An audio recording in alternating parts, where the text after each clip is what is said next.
ఓం శ్రీ గురుభ్యో నమః. శ్రీ శ్రీ శ్రీ యోగి రామానంద గురుపాదుకా పూజయామి. లలితా త్రిశతి స్తోత్రంలోని 5వ శ్లోకం నుండి 12వ శ్లోకం వరకు ఉన్న వాటి వివరణ గురించి తెలుసుకుందాం. పంచదశి మంత్రంలోని ఏ అనే అక్షరానికి సంబంధించిన 20 నామాల శ్లోకాలు. మూల స్తోత్రం నుండి 4.5 శ్లోకాలు ఉన్నాయి. ఇందులో చ అనే అక్షరం కూడా ఉంది. కానీ చకారం చదువుతూ కూడా ఈ అక్షరాన్ని స్పష్టంగా చదువుకోవాలి.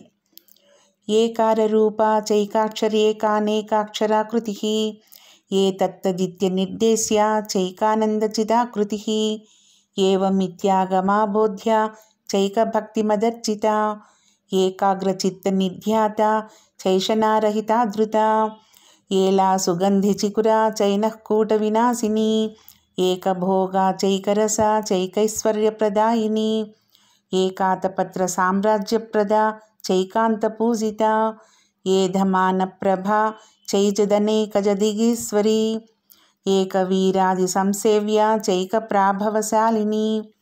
ఈ విధంగా ఏ అనే అక్షర రూపంతో ఉందన్నమాట. పంచదశి మంత్రంలోని మొదటి అక్షరం క పరబ్రహ్మ అయినటువంటి శివ అయితే, రెండవ అక్షరము ఏ అది శక్తి.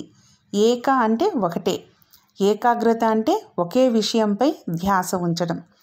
ఎలా ఈ ఏ అనే అక్షరము చాలా ముఖ్యమైంది అంటే, అమ్మ ఇక్కడ ఏకార రూప, ఓం అన్నది ఒకే అక్షరం.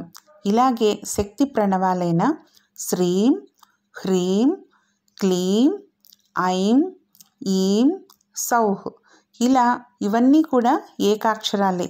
అందుకే అమ్మ అక్షర రూపంలో ఏకాక్షరి అయింది. అమ్మ వాస్తవంగా ఒకటే, కానీ అయ్య అనేకం కావాలి అనే కామేచ్ఛతో ఉన్నప్పుడు అమ్మ కూడా అనేకమైంది.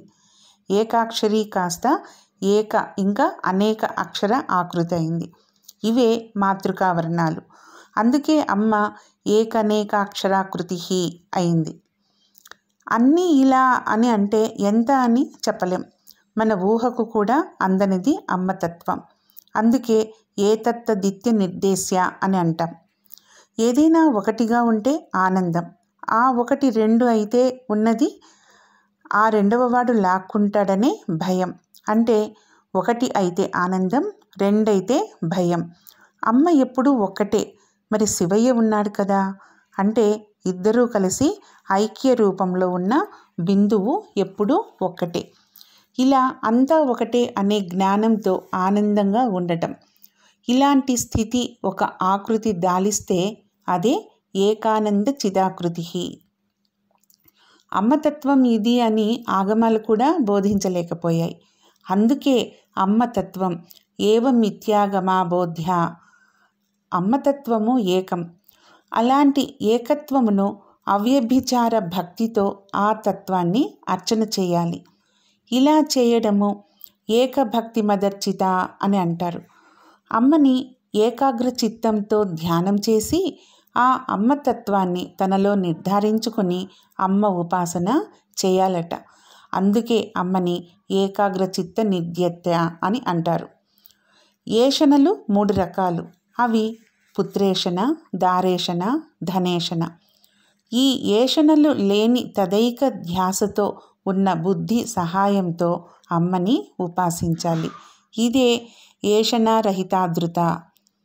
అమ్మ శరీరం మొత్తము ఏలకలు ఇత్యాది సుగంధాలతో నిండి ఉంటుంది.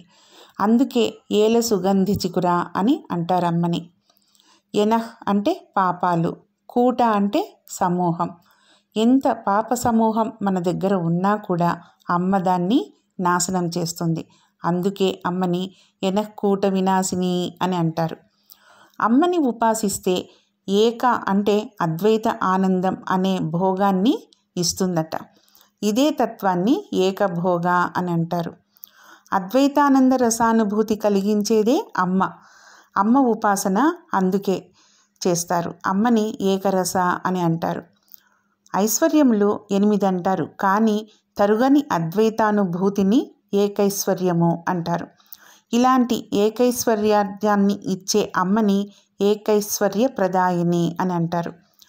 అద్వైత స్థితిని ఏకాతపత్ర అంటారు.